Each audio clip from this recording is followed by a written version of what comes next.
Alright, ladies and gentlemen, I figure we do a updated video of the bike and trailer.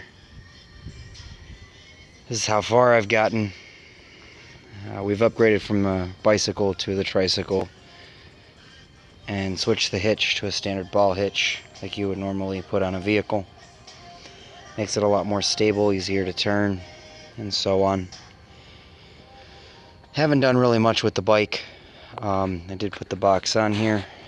Inside of our wonderful box we have a 500 watt motor, two 12 volt batteries, and our controller. There's still more to be done here. I have to put cooling fans in here. I have to change that greenish wire with the yellow end caps you see to a solid bar and tidy up all these wires. And I still have to run the harness that runs the trailer and the brake lights and everything like that into these back lights right here, which will run as parking lights and brake lights. The box, I'm not sure if I'm leaving it this way or I might just paint it blue to match the bike.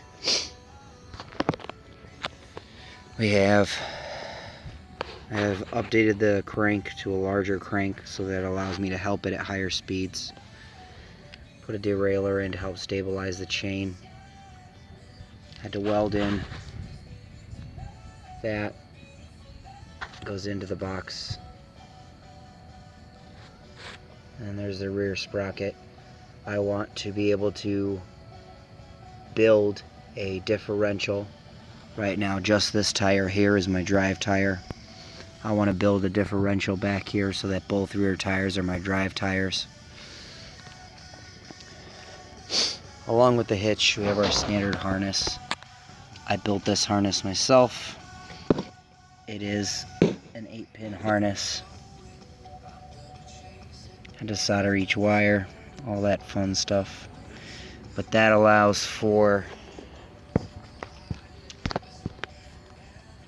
the horn, which I'm not going to hit because it's too late at night. I have 4 air horns under there, I'll show you momentarily. There's our parking lights. And then this actually doesn't control the turn signals yet. Right now it controls the dome light in the trailer. We have our electronic throttle here. That's linked into this back box here. That so far is the bike. I want to get the upgraded speedometer. I have to do the updated headlight because, as you can see, that headlight doesn't see much. Actually, you're seeing those lights instead.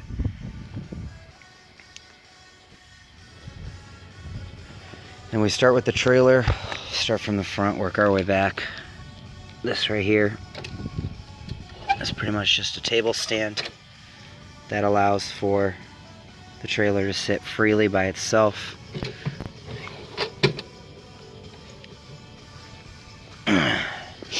Zoom back, you can see the color changing lights. I'll get to that in a second. I just got the upgraded tires. They're designed to do 275 pounds a piece. So you see, custom built the entire suspension. There are springs, and there are also air shocks as well that run the full length all the way to the axle right there. Springs. You can see there's the control arms there. The harness that comes up from the front of the trailer in order to make it to the back.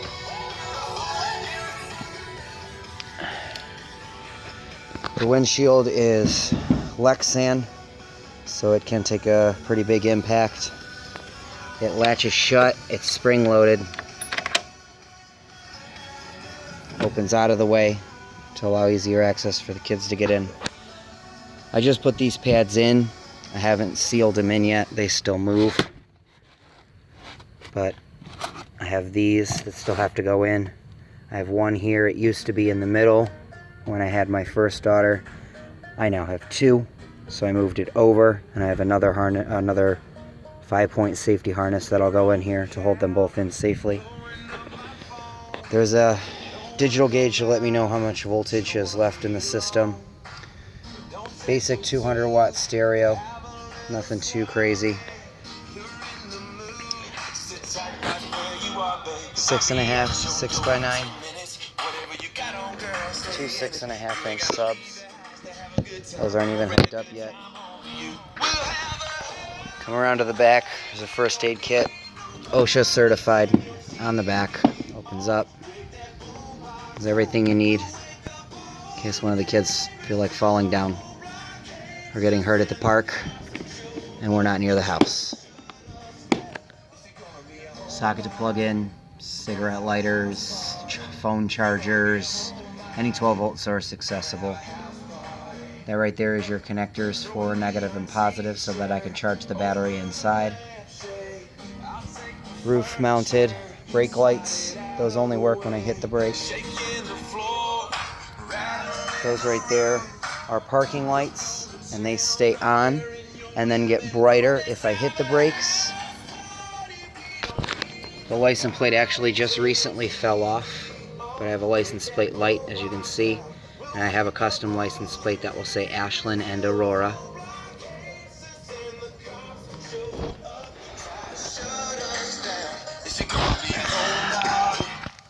Under the trailer, as I said, I have the 4 air horns. They go into the T's that are in there. There's a cooling fan there. This is all under the trailer. It allows to be able to safely keep everything cool inside of there. There are 2 air compressors. There's a full alarm system because I obviously can't park this at a bike rack. I have to park it in a parking space. So, let's turn that down. Full aluminum roll cage. I've beat on this thing pretty hard. It doesn't really go anywhere at all. Keep the kids as safe as possible. I don't believe the Walmart trailers can, or any trailer for that matter that you can buy prefabricated, could ever compare to the safety of this thing. I updated these. They now open on both sides.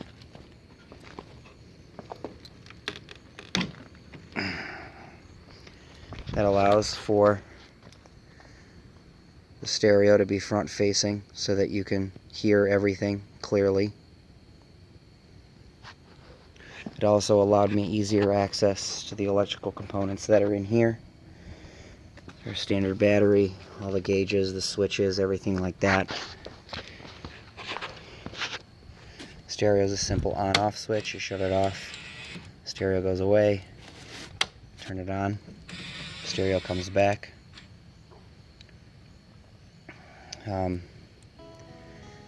It's definitely not quiet.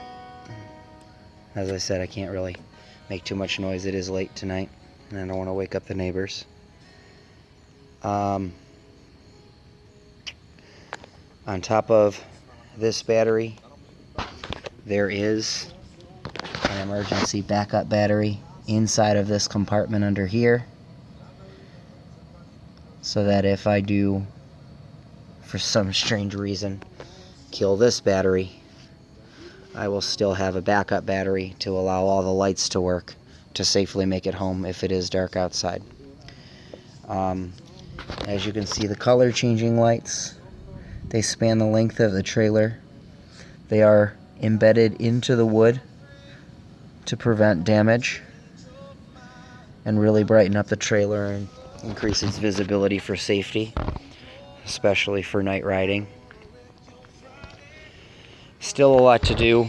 I want to do a bed liner here to increase the stability, safety, grip on the base of the trailer.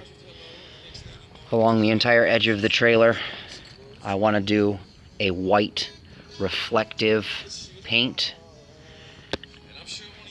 and hopefully a friend of mine will be putting my daughter's names in airbrush in each one of the fenders, one for each of them.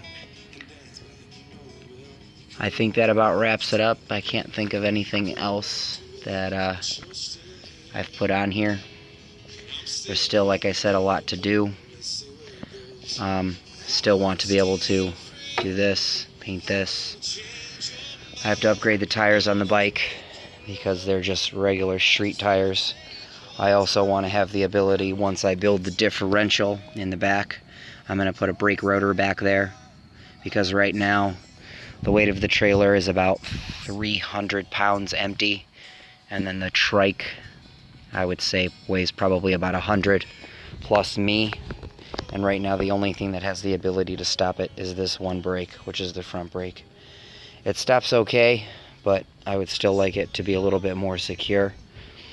If I had the ability to design hydraulic trailer brakes, I can, but that's a future project that I'll have to worry about later on when I get a little bit more finances for this. This is the third trailer. I've already built 2 prototypes. This is the, I guess you could say, final of the prototypes. This will be the one that is used the most. It's the most reinforced, the strongest I've built, the safest I've built, but still want to continue to make more and make it safer and make it more fun. I have a 100 watt LED light bar that's going to go from here to here, because that is just not cutting it. I can do this. I'm going to switch the switch here, and you should be able to see on the side. Nope, the doors are in the way.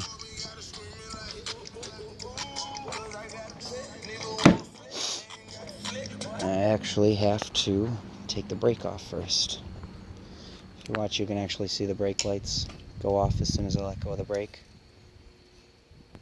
So when I squeeze the brake, they know I'm hitting the brake. If I turn off the parking lights, the lights in the back go off, as well as the license plate light.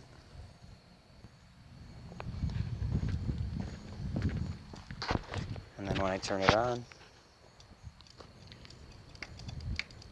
it's trying to roll away. That's what happens when you don't have the parking brake set. There we go.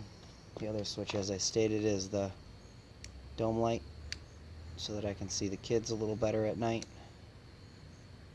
And the other last switch is the horn, which, as I said, it's a little late at night, so I won't be hitting that.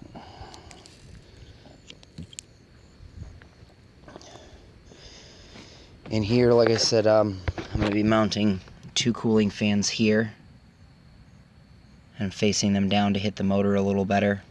All my vents will be here along this wall. This controller box here will be raised up and set on a 3-inch heat sink to help keep it cool as well. I don't think there's anything else. Still much to do. Hoping can get a little bit help with this and move forward, and hopefully able to post a video of the fully finished product when it's all painted and airbrushed and complete. So for Ashland and Aurora, this is the project. Its overall length from front to back is 16 feet. The bed of the trailer from back to front, not including the hitch, is 8 foot. It's 30 inches wide. I don't know the exact specs on the bike because I just got it recently and just started to revamp it and wire all the harnesses. If you have any questions, comments, leave them. I'll do my best to answer them. I'd love to be able to build another one of these for someone. Unfortunately, I've probably put in the 2 prototypes I've already built, plus this one, I'd say around $6,000 into this. And I still probably have about another $3,000 to $4,000 to go to fully finish it and make sure that it's completely roadworthy and ready for long trips. Thanks for watching. Leave your comments below.